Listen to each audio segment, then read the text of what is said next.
امام زمانہ صلوات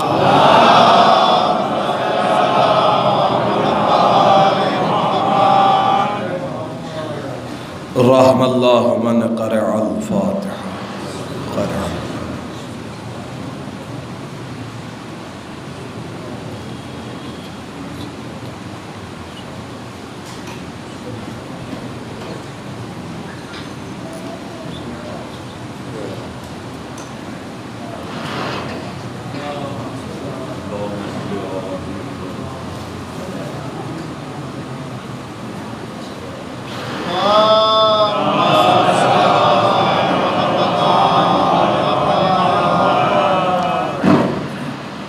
ماشاء اللہ لا حول ولا قوة الا باللہ العلی العظیم اعوذ باللہ من الشیطان اللعین الرجیم بسم اللہ الرحمن الرحیم الحمدللہ الذی من شرح صدورنا بمحبت رسولہ المصطفیٰ خاتم النبیین وطہر قلوبنا بولایت ولیہ صالح المومنین سادات الخلق الاجمعین ونجوم سماع المعارف والیقین والصلاة والسلام وتحیت والاکرام مولا و مولا ثقلین محبوب رب المشرقین والمغربین جد الحسن والحسین ابی الزہراء و ابی القاسم محمد اہل بیت الطیبین الطاہرین المعصومین المظلومین والمنتخبین المنتجبین ولعنت اللہ علی اعدائہم اجمعین والغاصبین والمنافقین والکافرین والکاذبین والظالمین من یومنا هذا الى یوم الدین اما بعد فقد قال اللہ تبارک و تعالی فی کتابہ المبین واصدق الصادقین وقوله الحق بسم اللہ الرحمن الرحیم ویتلو علیہم آیاتہ ویزکیہم ویعظہم الکتاب والحکمہ صلوات بجگہ محمد علیہ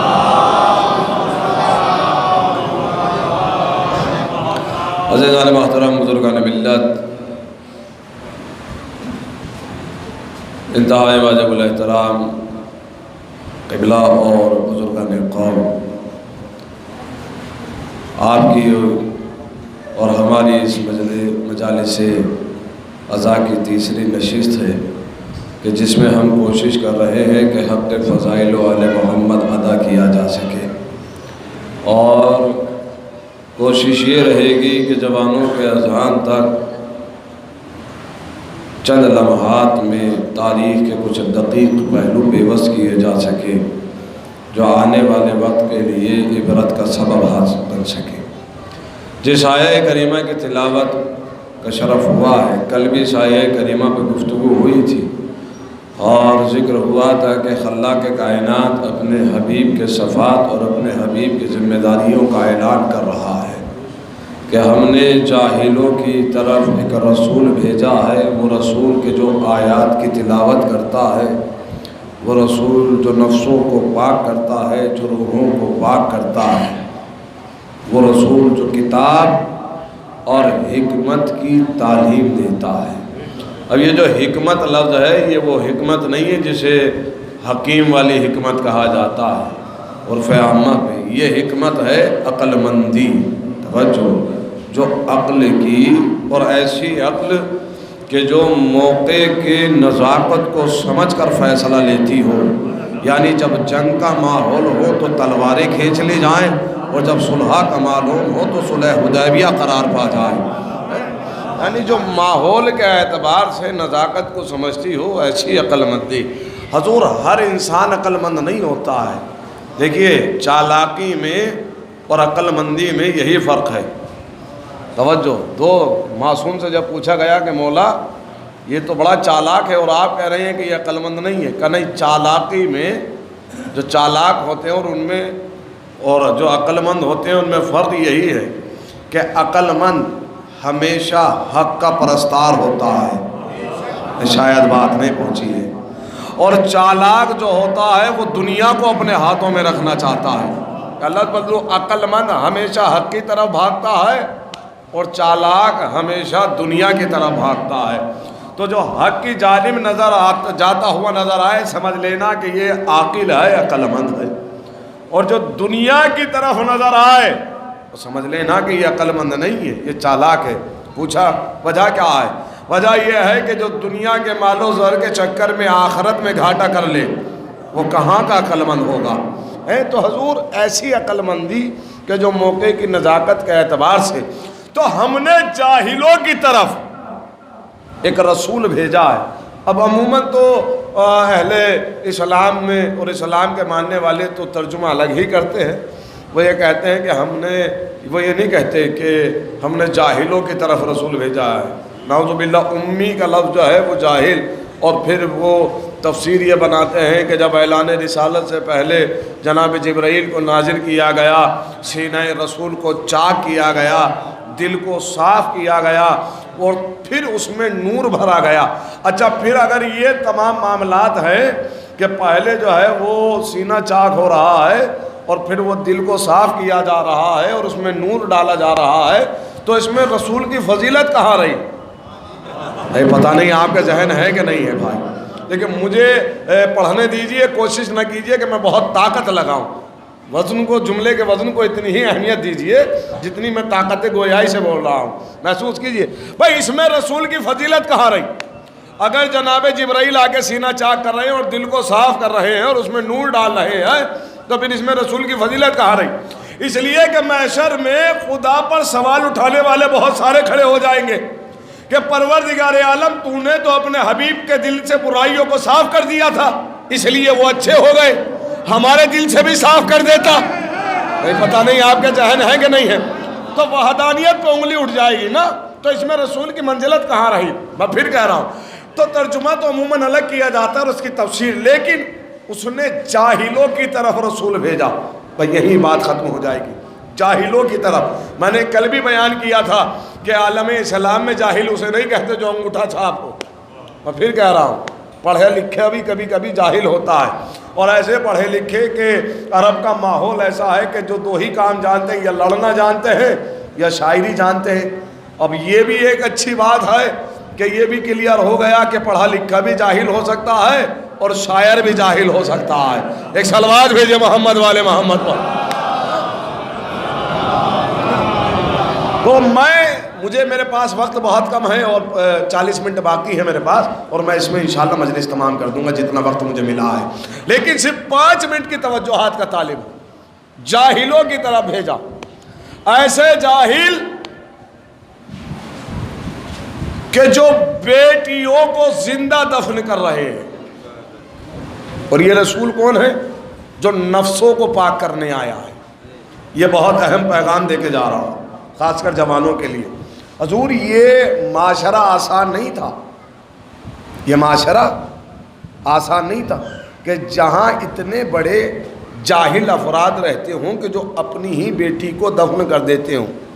تاریخ اسلام کے سب سے پہلے شہید ہیں عمار یاسر کے والدین، اور عمار یاسر کی والدہ سے روایت ہے، میں ایک روایت بیان کرنا چاہتا ہوں کہ میں ایسے گھرانے میں پیدا ہوئی جس کا تعلق کفر سے تھا۔ میں اور میری چھوٹی بہن، میں اتنی بڑی تھی کہ میرے یاد ہے جب ہمارے گھر میں ہماری دوسری بہن کی ولادت ہوئی تو میرے بابا اسے دفن کرنے کے لیے لے گئے، اور میری والدہ روتی رہیں، تڑپتی رہیں اور منع کرتی رہیں۔ عیب سمجھتے تھے، دوسری بیٹی کا ہو جانا عیب سمجھتے تھے۔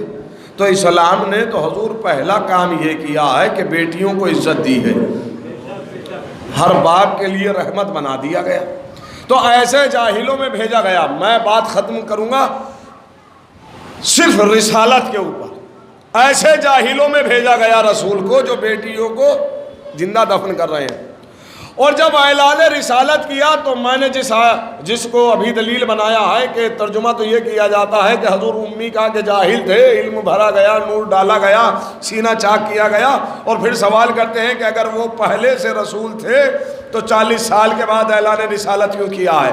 پوری توجہ، اگر وہ پہلے سے رسول تھے تو 40 سال کے بعد اعلان رسالت کیا کیوں ہے؟ اس کی بہت ساری دلیلیں ہیں، بہت ساری وجہیں، بہت سارے اسرار ہیں، لیکن ایک راز میں بیان کرنا چاہتا ہوں۔ اس لیے 40 سال کے بعد اعلان کیا، اس لیے کہ آج تک جو بھی نبی آتا رہا اس نے آ کر اپنے دعوی نبوت کیا، دعوی رسالت کیا، تو اس کی قوم والے اسے کہتے تھے یہ جھوٹا ہے، یہ کاذب ہے، نعوذ باللہ۔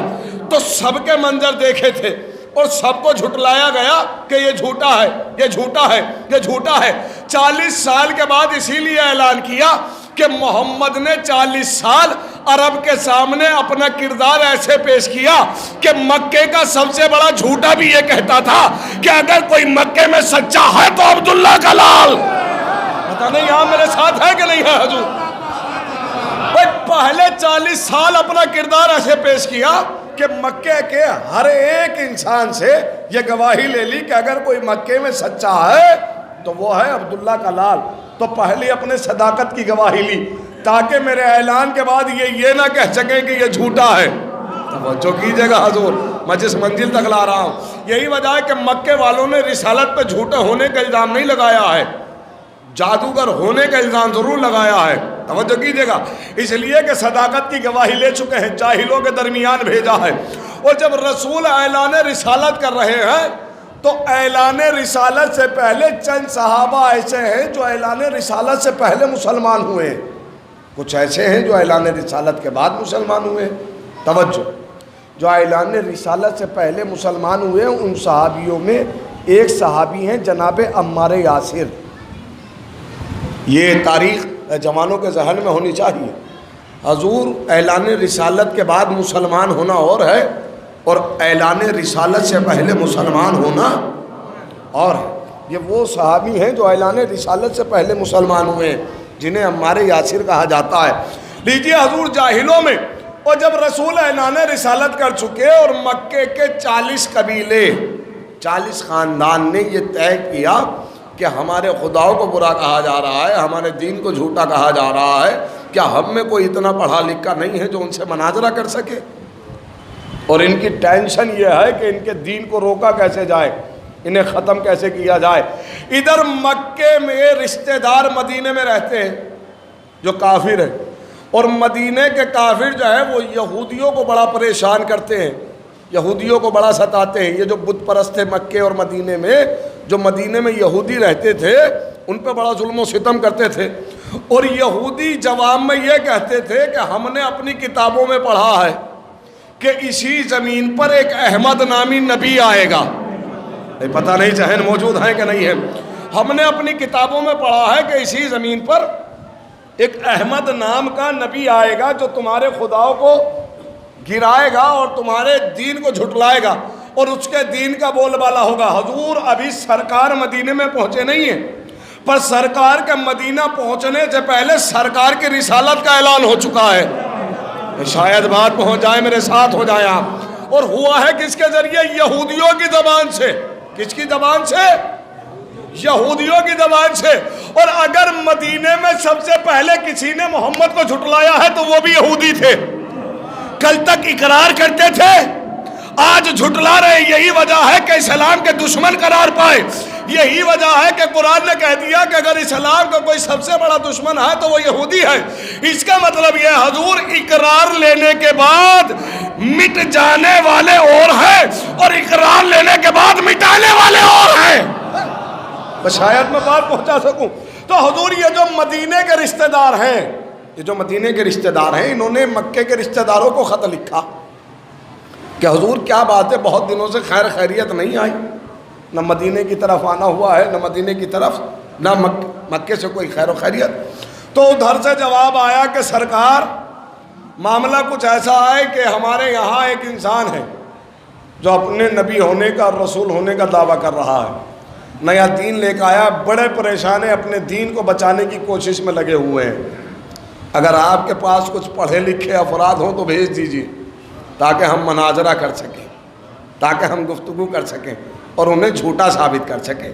لیجیے جب یہ بات مدینے کے رشتہ داروں کو پتہ لگی تو بڑا تل ملا ہے کہ ہمارے دین کو کوئی جھوٹا کہہ رہا ہے، لہٰذا مدینے کے سرداروں نے میٹنگ بٹھائی اور اس پورے قبیلے میں سے 40 افراد کا انتخاب کیا جو ان میں سب سے زیادہ پڑھے لکھے تھے، اور ان 40 میں سے پھر 10 کو سلیکٹ کیا جو یہ سب سے زیادہ پڑھے لکھے تھے، اور ان 10 میں سے 2 کو سلیکٹ کیا جو سب سے زیادہ پڑھے لکھے تھے۔ توجہ، پوری توجہ، یعنی مدینے کے 2 سب سے بڑے عالم کس طرح بھیجا جا رہا ہے؟ مکے کی طرف کے جائیے، آپ دیکھ کر آئیے حالات کیا ہیں۔ لیجیے حضور یہ آئے، رشتہ داروں کے پاس آئے، حال چال معلوم کیا، دسترخوان آراستہ تھا، بیٹھے ہوئے تھے۔ ارے بھائی دسترخوان وغیرہ کی یہ زحمتیں نہ اٹھائیے، وہ اس شخص سے ملائیے جس کے لیے بلایا ہے۔ تو انہوں نے کہا نہیں، ان سے ملاقات نہیں کرنا۔ انہوں نے کہا بیوقوف ہو گیا، اتنی دور سے آئے ہیں اور آپ کہہ رہے ہیں کہ ملاقات نہ کرنا، وہ بھی ایسے انسان سے جو ہمارے دین کو برا کہہ رہا ہے، ہمارے دین کو جھوٹا کہہ رہا ہے۔ ملاقات تو ہم کریں گے۔ کہا نہیں، ملاقات ہم کرنے نہیں دیں گے۔ تو انہوں نے پوچھا وجہ کیا ہے؟ جملہ خدا را جا کے سنیے گا، وجہ کیا ہے کہ تم ان سے ملاقات کیوں نہیں کرنے دیتے؟ تو انہوں نے کہا حضور ملاقات کیسے کرنے دیں، جو ان کی باتیں سنتا ہے بس انہی کا ہو جاتا ہے۔ شاید یہ میں منزلت رسالت آپ کے ذہنوں تک پہنچا سکوں۔ بھائی میں آپ کو ان کی نشست میں نہیں جانے دوں گا۔ کیوں حضور؟ اس لیے کہ جو ان کی سنتا ہے، پتہ نہیں آپ کے ذہن موجود ہیں کہ نہیں ہے، ہم آپ کو ان کی نشستوں میں نہیں جانے دیں گے۔ کہ کیوں؟ اس لیے کہ جو ان کی سنتا ہے وہ انہی کا ہو جاتا ہے، جو ان کی سنتا ہے وہ انہی کا ہو جاتا ہے۔ اب سمجھ میں آیا کہ اپنے بچوں کو مجلسوں میں آنے سے کیوں روکا جاتا ہے؟ قربان جاؤں آپ کی سماعتوں پہ۔ اس لیے کہ کہیں حق سے پردہ نہ ہٹ جائے اور ہمارے بچے یہاں والے وہاں نہ چلے جائیں۔ ایک صلوات بھیجے گا محمد والے محمد پر۔ تو حضور ان کی نہ سنیے گا، جو بھی ان کی سنتا ہے وہ انہی کا ہو جاتا ہے۔ انہوں نے کہا یہ کیسی بات ہوئی جو ان کی سنتا ہے جو انہی کا ہو جاتا ہے؟ ہم ملاقات کیے بنا نہیں جائیں گے۔ لہٰذا چلیے ٹھیک ہے، ہم آپ کو دکھا دیتے ہیں وہ شخص کون ہے، لیکن آپ کو جو کہنا ہے کہہ لیجیے گا، ان کی نہیں سنیے گا۔ کیا جب وہ بولیں گے تو کانوں میں تو آواز آئے گی؟ کہا نہیں۔ انہوں نے کوٹن نکالا اور دیا کہ انہیں کانوں میں ڈال لیجیے، بالکل نہیں سننا۔ اب یہ دونوں چلے کہ وہ حرم میں ملیں گے، خانہ کعبہ کے اطراف میں ملیں گے۔ توجہ، پوری توجہ۔ اب یہ جب دونوں شخص چلے ہیں، دونوں عالم دین، تو ایک دوسرے سے گفتگو کرتے ہیں لیکن کانوں میں تو کوٹن ہے، ایک دوسرے کی آواز ہی نہیں آتی۔ انہوں نے کوٹن کو نکالا اور کہا کہ عجیب انسان ہے کہ کوئی کسی کی بات سن کے کیسے کسی کے مذہب کو قبول کر سکتا ہے جب تک حق واضح نہ ہو جائے۔ تو ابھی یہ جا ہی رہے تھے کہ انہیں صحن کعبہ میں رسالت مآب پر نظر پڑی۔ رسول نے ان کی جانب دیکھا، انہوں نے آئی کانٹیکٹ ہوا، رسول نے ان کی طرف دیکھا، انہوں نے رسول کی طرف دیکھا۔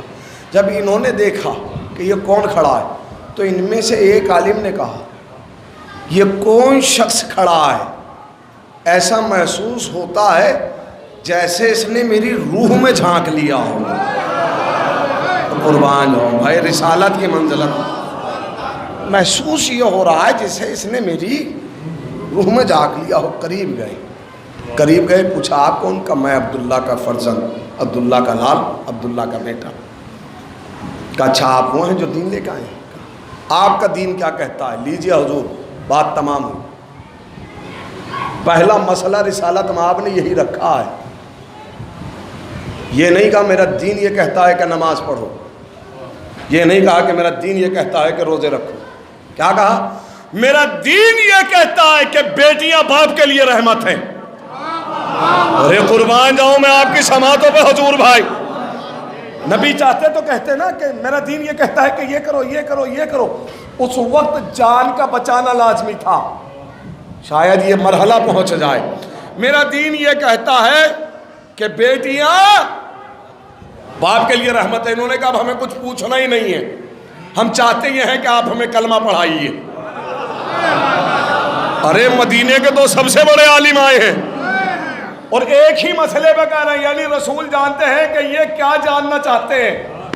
لہذا رسول نے کہا کہ میرا دین یہ کہتا ہے کہ بیٹیاں باپ کے لیے رحمت ہے. تو انہوں نے کہا اب ہم اس سے آگے کچھ نہیں پوچھیں گے, ہم چاہتے یہ ہیں کہ آپ ہمیں کلمہ پڑھائیے اور ہم آپ کا مذہب قبول کرتے ہیں. لیجئے مذہب قبول کیا اور اپنے رشتہ داروں کے پاس آئے. آپ تو کہہ رہے تھے کہ وہ جھوٹا ہے اور ہم نے اس کائنات میں اس سے سچا نہیں دیکھا. تو انہوں نے پھر دل میں لا کے کہا, ہم نے کہا تھا ان کی باتیں نہ سننا, جو ان کی سنتا ہے وہ انہی کا ہو جاتا ہے. تو انہوں نے کہا تھا کہ تم نے غلط کہا تھا, تم نے غلط کہا تھا کہ کوئی جھوٹا مذہب لے کے آیا ہے, تمہاری عقلوں پہ پردے پڑے ہیں, یہی سچا مذہب ہے اور ہم یہ مذہب قبول کر کے جا رہے ہیں. اور جب مدینے پہنچے تو قبیلہ تو منتظر ہے نا کہ ہم نے اپنے علماء کو بھیجا ہے. کافر ہیں حضور, کافر. اب یہ اگر جملہ پہنچ جائے تو حق مجلس ادا ہو جائے. کافر ہیں اور قوم کا ذمہ دار بنایا ہے علماء کو. یعنی جب شریعت کی بات آئی تو علماء کو آگے کیا. پتہ نہیں ذہن موجود ہے کہ نہیں ہے. جب شریعت کے معاملے ہوں تو قبیلے کا اصول یہ ہے کہ علماء کو آگے کیا جائے. اصول کیا ہے؟ علماء کو آگے کیا. اور اب منتظر بیٹھے ہیں کہ ہمارے عالم گئے ہیں, دیکھتے ہیں کیا جواب لاتے ہیں.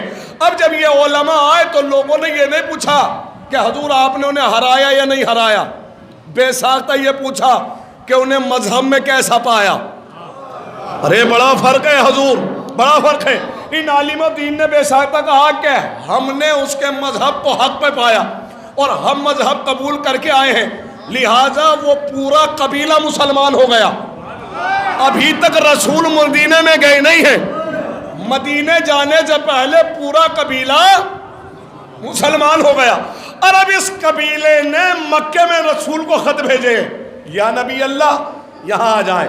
لیجئے حضور, میں جو یہ اتنی محنت کر رہا ہوں نا صرف ایک نتیجے کے لیے, تاریخ کے اوراق پر پڑی ہوئی گرد یا بوجھل ذہنوں سے ایک آئینہ دکھانے کی کوشش کر رہا ہوں.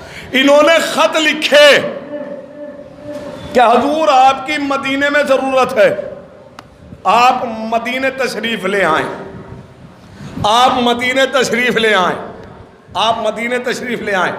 جب خطوط پہ خطوط جاتے رہے تو رسول پر وحی نازل ہوئی کہ اب آپ پر لازم ہے کہ آپ مدینے میں جا کے تبلیغ کریں, اس لیے کہ انہوں نے بلایا ہے. اور وجہ یہ بھی ہے کہ کل یہ محشر میں یہ نہ کہتے یا نبی اللہ ہم تو بلا رہے تھے, آپ ہماری ہدایت کے لیے نہیں آئے ہو. لہذا رسول نے قصد کیا ہجرت کا اور رسول نے ہجرت کی. پہلے وہ صحابہ جو ایمان لائے تھے ان کو بھیجا, آپ جائیے. تو مسئلہ تو حل ہو گیا نا. رسول نے ہجرت کیوں کی ہے میں نے بیان کر دیا, اب تو سناٹا نہیں ہونا چاہیے. ارے بھائی رسول ہجرت کیوں کر رہے ہیں؟ چونکہ مدینے والے بلا رہے ہیں, یہی بیس ہے نا ہجرت کا. نبی ہجرت کیوں کر رہے ہیں؟ کیونکہ مدینے والے بلا رہے ہیں, دین کی دعوت دے رہے ہیں, ہدایت کی دعوت دے رہے ہیں. پوری توجہ. رسول ہجرت کیوں کر رہے ہیں؟ چونکہ مدینے والے بلا رہے ہیں. اور تاریخ نے کتنا بڑا جھول کیا ہے. انہوں نے کیا لکھا ہے کہ رسول نے حضور ہجرت اس لیے کی کہ 40 ننگی تلواریں تھی, جان کا خطرہ تھا, رسول جان بچانے کے لیے ہجرت کر گئے. میں شاید یہ خدا میرے لفظوں کو توفیق دے میں یہ مرحلہ اور یہ کانسیپٹ آپ کے ذہنوں تک پہنچا سکوں. بھائی تاریخ یہ کہتی ہے کہ 40 ننگی تلواریں تھی, جان کا خطرہ تھا, نبی جان بچانے کے لیے ہجرت کر گئے. نا یہ حقیقت نہیں ہے. حقیقت یہ ہے کہ مدینے والے بلا رہے تھے. دیکھیں شب معراج 40 ننگی تلواریں تھی, یہ بھی سچ. جان کا خطرہ تھا, یہ بھی سچ. لیکن نبی نے ہجرت جان بچانے کے لیے کی ہے, یہ غلط ہے. اس لیے کہ جو بھی نبی کام کرتا ہے وہ یا تو سنت بن جاتا ہے یا واجب بن جاتا ہے. اگر نبی جان بچانے کے لیے اپنا مرکز چھوڑ جاتے تو کائنات کے ہر بھگوڑے کو موقع مل جاتا کہ جب نبی جان بچانے کے لیے چلے گئے تو ہم بھی جان بچانے کے لیے بھاگ گئے. ایک صلوات بھیجے گا محمد والے محمد. بات پہنچ جائے. دیکھیں تھوڑا سا حساس ہے, یہاں سے سمجھ لیجئے گا. حضور نبی نے جان بچانے کے لیے ہجرت نہیں کی ہے, جان کا خطرہ تھا. خطرہ کیوں ہوا یہ سن لیجئے. جب نبی اپنے صحابہ کو بھیج رہے تھے مدینے کی طرف, اور دشمنوں نے دیکھا کہ یہ تو آہستہ آہستہ اپنے صحابہ کو بھیج رہے ہیں, تو پھر انہوں نے میٹنگ بٹھائی اور کہا کہ اب اگر محمد ہاتھ سے نکل گئے نا تو پھر کبھی ہاتھ نہیں آئیں گے, لہٰذا آج ہی رات انہیں قتل کر دیا جائے. تو حضور جان کا خطرہ کیوں ہوا؟ اس لیے ہوا کہ نبی ہجرت کر رہے تھے. نبی نے ہجرت پہلے کی, خطرہ بعد میں ہوا. ہجرت اس لیے نہیں کی کہ خطرہ تھا.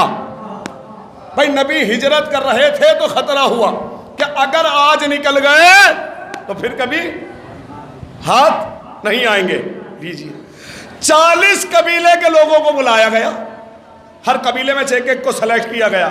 یہ بھی ایک پالیسی تھی تاکہ کل کو ایک دوسرے پہ الزام نہ لگا سکے کہ آپ کے قبیلے نے قتل کیا ہے, آپ کے قبیلے نے قتل کیا ہے, لہٰذا سب شریک ہو جاؤ, کوئی کسی کو کہے گا ہی نہیں. اور انہوں نے گھر کا محاصرہ کر لیا. رات ہے, اندھیرا ہے, تلواریں ہیں, رسول ہیں. اور جب محسوس ہوا کہ وہی آئی, جبرائیل, جناب جبرائیل آئے کہ ایسے ایسے معاملہ ہے, اب آپ مجھے بتائیے حضور رات کے سناٹے میں اگر ایک ہلکی سی موم بتی کینڈل بھی جلا دی جائے نا تو وہ بھی نظر آتی ہے. اور رسول کتنے نورانی ہیں. چلو ہم نہیں بتاتے, صحیح بخاری سے پوچھ لو. بی بی عائشہ روایت کرتی ہے, کہتی ہیں کہ جب اندھیرے میں رات کے سناٹے میں میرے ہاتھوں سے سوئی گر جاتی تھی تو میں رسول کو بلاتی تھی. اتنا نورانی چہرہ تھا کہ سوئی اٹھا لیتی تھی. ارے میں کیا کہہ رہا ہوں, میرے ساتھ رہو حضور. اتنا نورانی چہرہ ہے, اور یہ 40 لوگ کھڑے ہیں انتظار میں, اور نورانی چہرے والا شخص ان کی آنکھوں کے سامنے نکل گیا اور انہیں نظر نہیں آیا. اس کا مطلب یہ ہے معصوم کا نور منافق کی آنکھوں کو نظر نہیں آتا ہے. ارے میں کیا آپ کے ذہنوں تک پہنچانا چاہتا ہوں. طاہر آنکھوں کو طاہر نور نظر آتا ہے, طاہر آنکھوں کو طاہر نور نظر آتا ہے. بھائی 40 رنگی تلواریں رسول بستر پر. مولا کائنات کو کہا کہ یا علی آج میرے بستر پہ سو جائیں. یا نبی اللہ, بے شک. یہ نہیں پوچھا کیوں, نبی نے خود فرمایا آپ کے سونے سے میری جان بچ جائے گی. نبی نے مانگا کیا کہہ کر, پروردگارہ سلطان نصیر عطا فرما. ابھی تک اسلام میں کوئی جنگ نہیں ہوئی ہے. ایسا شخص جو کائنات کا سب سے بہادر ہو, جو ید اللہ ہو. بھائی مانگا ہے مدد کے لیے, اور رسول کہہ رہے ہیں سو جائیں. حضور سونے سے کیا مدد کا مطالبہ؟ علی اگر چاہتے تو کہتے یا رسول اللہ اجازت دیجئے, یہ 40 کیا 40,000 بھی ہوتے تو میں دیکھتا آپ پر ہاتھ کون لگاتا, مجھے اجازت تو دیجئے. لیکن علی نے کیا فرمایا, یا رسول اللہ میرے سونے سے آپ کی جان بچ جائے گی, بچ جائے گی. اور سو گئے. لیجیے رسول جیسے ہی گھر سے نکلنے والے تھے اپنے صحن سے خاک اٹھائی, خاک اس پہ سورہ یاسین کی تلاوت کی اور دشمنوں کی طرف پھینکی. پہلے تراب اور اس تراب پر یاسین کی تلاوت. پتہ نہیں آپ کے ذہن ہے کہ نہیں ہے میں کیا کہنا چاہ رہا ہوں. حضور یہ تراب اتنی بابرکت کیسے ہو گئی؟ کہ تمہیں پتہ نہیں اس پر تلاوت ہو چکی ہے. اس کا مطلب یہ ہے کہ جس تراب میں قرآن کی آیت کی تلاوت آ جائے وہ متبرک ہو جاتا ہے. میں ایک مسئلہ حل کر کے جا رہا ہوں حضور. جس خاک میں, حضور خاک کے ذرات ہیں جو قدموں کے نیچے رہتے ہیں, یہ متبرک کیوں ہیں, اس میں بابرکت کیوں ہوئی؟ کہ تم نے معلوم نہیں اس پر, اس خاک پر قرآن کی تلاوت کی گئی ہے, اس پر پھونکا گیا ہے. تو یہ تو تسلیم کیا نا کہ جس خاک پر قرآن کی سورے کی تلاوت کر کے پھونک دیا جائے وہ متبرک. تو جس خاک میں قرآن کا خون مل جائے, میں نے بہت بڑا مسئلہ حل کیا ہے حضور. ارے قرآن صامت ہے, قرآن ناطق ہے, یہ معصوموں کا خون جسے کھا کے شفا کہا جاتا ہے, یہ کتنی بابرکت ہے. تو تراب اٹھائی, سورہ یاسین کی تلاوت کی, اور دشمنوں کی طرف پھینک دیا. ان کی آنکھیں ایسی ہو گئیں کہ رسول چلے گئے اور یہ سوچتے رہے کہ نبی سو رہے ہیں، نبی سو رہے ہیں، جبکہ یہ مولائے کائنات سو رہے ہیں. اب یہ دیکھیے تاریخ کو یا دشمن کو علی پر 2 دفعہ دھوکہ ہوا ہے، 2 دفعہ غلط دھوکہ ہوا ہے. ایک دفعہ غلط سمجھنے والے نے سمجھا تو نبی سمجھا، اور ایک دفعہ غلط سمجھنے والے نے سمجھا تو خدا سمجھا. پتہ نہیں آپ کے ذہن ہے کہ نہیں، کسی کے ذہن میں اتنی بات ہی نہیں آئی کہ کوئی علی کو چھوٹا سمجھ لے. نبی سمجھا تو بڑا سمجھا، خدا سمجھا تو بڑا سمجھا.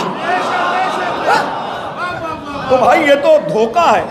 غلط سمجھا یا نبی سمجھا، غلط سمجھا یا خدا سمجھا. غلط ہی ہے، میں یہ نہیں کہہ رہا صحیح سمجھا، غلط سمجھا. نصیری بھی جہنمی اور یہ بھی جہنمی. لیجیے علی سوتے رہے شب ہجرت کے، مجھے وہ سارا واقعات نہیں پڑھنے. نبی چلے، ابھی گھر سے نکلے تھے. حضور ہمارے ہی شہر میں ایک چھوٹا سا گاؤں ہے، یا میرے خیال سے قصبہ ہے جو پورے ورلڈ میں مشہور ہے، یا عالم مسلمان میں تو مشہور ہے، جسے دیوبند کہا جاتا ہے. اور بہت گھبرا کے نہ سنیے گا، بہت گارنٹی کے ساتھ اور بڑی چین اور امن والی روایت پڑھنے والا ہوں، ڈریے گا نہیں. یہاں کے دارالعلوم سے ایک دیباچہ نکلا، جس دیباچے کا ٹائٹل نام یہ ہے صحابہ کرام کے آنسو. کس کے آنسو؟ صحابہ کرام کے. نکل کہاں سے رہا ہے؟ حضور آنسوؤں کی فضیلت بھی وہ بیان کر رہے ہیں جو آنسوؤں پہ فتوے لگاتے رہے. کس کے آنسو؟ صحابہ کرام. اس میں ایک روایت ہے، دوسری کتاب اور میں دے دیتا ہوں، علامہ شبلی نعمانی کی الخلفاء، جس میں یہ روایت دونوں موجود ہیں. انہوں نے کہا کہ ایک حضرت تھے جنہوں نے اپنی زندگی کا سارا سرمایہ رسالت مآب پر لٹا دیا. اتنا لٹایا کہ پاس صرف ایک سواری کے علاوہ اور جسم پر ایک لباس کے علاوہ کچھ نہیں رہا. یہ کس نے لکھا ہے؟ علامہ شبلی نعمانی نے اور دارالعلوم نے. کس پہ لٹایا؟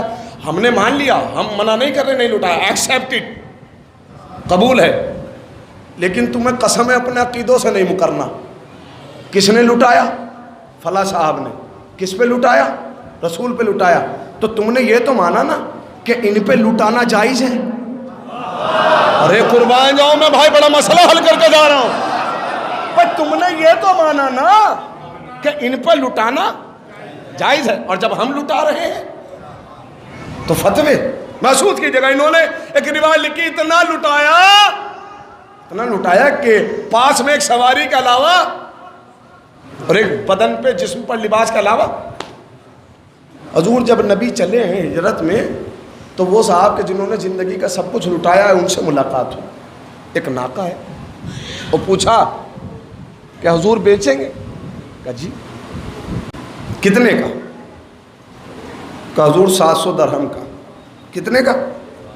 700 درہم کا. نبی نے پیسے ادا کیے، اجرت دی اور ناکا خرید لیا.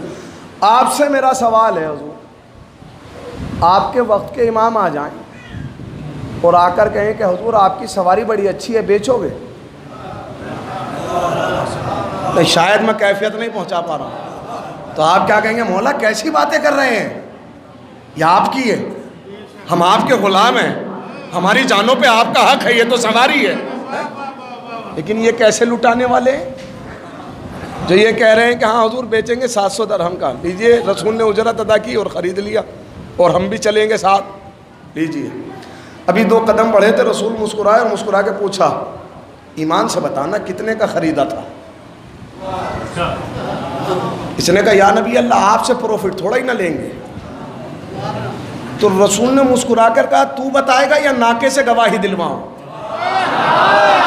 بہت سناٹے میں ہیں آپ. خدا تو بتائے گا. اب حضور چونکہ یہ سمجھ گیا کہ نبی کا معاملہ ہے، یہ تو وہ ہے جس کے ہاتھوں پہ پتھر بولنے لگے. اپنی آنکھوں سے دیکھا، کہا یا نبی اللہ 350 درہم کا. بیچا کتنے کا ہے؟ کمایا کتنا ہے؟ ڈبل کمایا نا. عجیب بات ہے، جو رسول سے ڈبل کما رہا ہو وہ لٹائے گا کیا؟ میں میرے ساتھ رہے ہیں. بہرحال مجھے یہ ساری بات آگے تو پڑھ دی. نبی ہجرت کر گئے، علی کو تنہا چھوڑے، اور کچھ افراد کو، چونکہ رسول کے پاس کچھ امانتیں تھیں، علی کو کہا ہے کہ صبح جب اٹھنا یہ امانتیں ان کے وارثین تک. تو یہی وجہ ہے کہ مولائے کائنات چین سے سوئے ہیں، اس لیے کہ اٹھنے کی ضمانت رسول لے چکے. اٹھنے کی ضمانت رسول لے چکے. اور مولائے کائنات نبی جا پہنچے ہیں مدینہ، مدینے کے باہر. کہاں؟ اور مدینے والے استقبال میں کھڑے ہیں.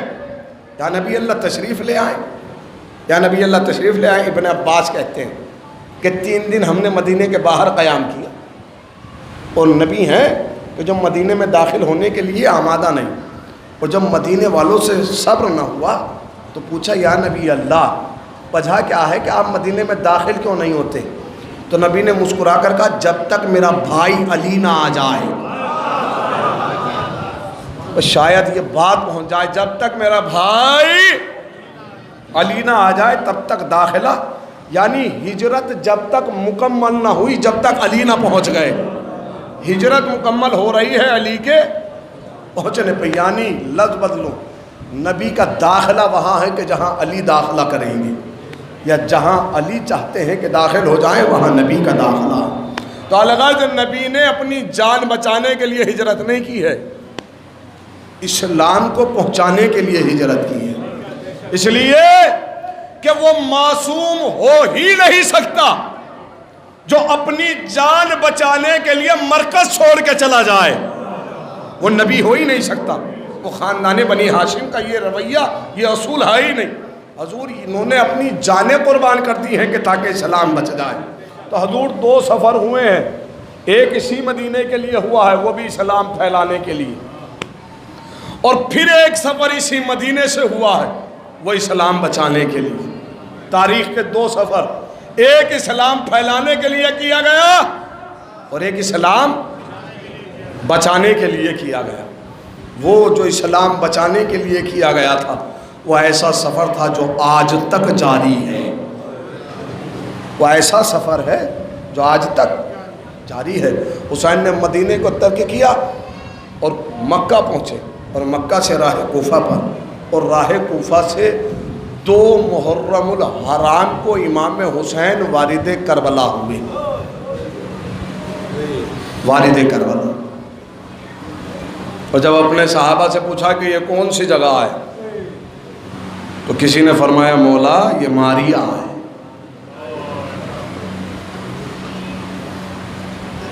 پھر پوچھا کیا اسے کچھ اور کوئی اور نام بھی ہے، کسی اور نام سے موسوم بھی ہے؟ تو کسی نے کہا مولا یہ دشت نینوا ہے. ایک ضعیف نے کہا مولا اسے کرب و بلا بھی کہتے ہیں، مصیبتوں والی زمین. جب یہ نام سنا ایسا نہیں ہے کہ مولا نہیں جانتے تھے، جانتے تھے، لیکن پیغام دے رہے ہیں. غازی ہماری منزل آ گئی. جس وقت غازی نے سنا نا کہ یہ کرب و بلا ہے تو سب کے چہرے مرجھائے تھے، تنہا غازی تھے جو مسکرا رہے تھے. کیوں؟ اس لیے کہ آج تک اسی زمین کے لیے رکے رہے کہ یہ کرب و بلا. زمین کو خریدا گیا، القمہ کے کنارے خیمے نصب کیے گئے، اور وہ جو ہر کا لشکر گھیر کے لایا تھا اور اس نے کہا کہ آپ کے خیمے یہاں نصب نہیں ہوں، یہاں ہمارے خیمے نصب ہوں گے، آپ القمہ سے دور خیمے نصب کیجیے. عزادارو میں بہت دیر مسائل پڑھنے کا عادی نہیں ہوں، لیکن میں 2-3 لفظ ایسے پڑھنا چاہتا ہوں جو بڑے حساسیت بھرے ہوں. یہ تاریخ 2 محرم غازی ابو الفضل العباس سے اس لیے منسوب ہے، وجہ سن لیجیے. مولائے کائنات کی نماز شب کی دعاؤں کا صلہ ہے غازی ابو الفضل العباس. کیا کہہ کے مانگا ہے؟ کیا کہہ کے مانگا ہے؟ یہی کہہ کے مانگا ہے نا کہ پروردگارہ مجھے ایک ایسا بیٹا عطا فرما جو کربلا میں میرے حسین کی مدد کرے۔ آپ کی آوازیں بلند ہیں، بس میں جو سوال پہنچانا چاہتا ہوں اسے ضبط اور صبر کے ساتھ سن لیجئے گا۔ جو کربلا میں میرے حسین کی نصرت مدد کر سکے۔ کبھی تصور کیا آپ نے کہ غازی کو میدان کربلا میں جنگ کی اجازت نہیں ملی ہے؟ تو اس کا مطلب یہ ہے کہ مولا کائنات نے غازی کو جنگ کے لیے نہیں مانگا ہے۔ پھر وہ کون سی مدد ہے جو غازی امام حسین کی مدد کر رہے ہیں؟ معلوم ہے، حسین صبر کے میدان میں تنہا کھڑے تھے۔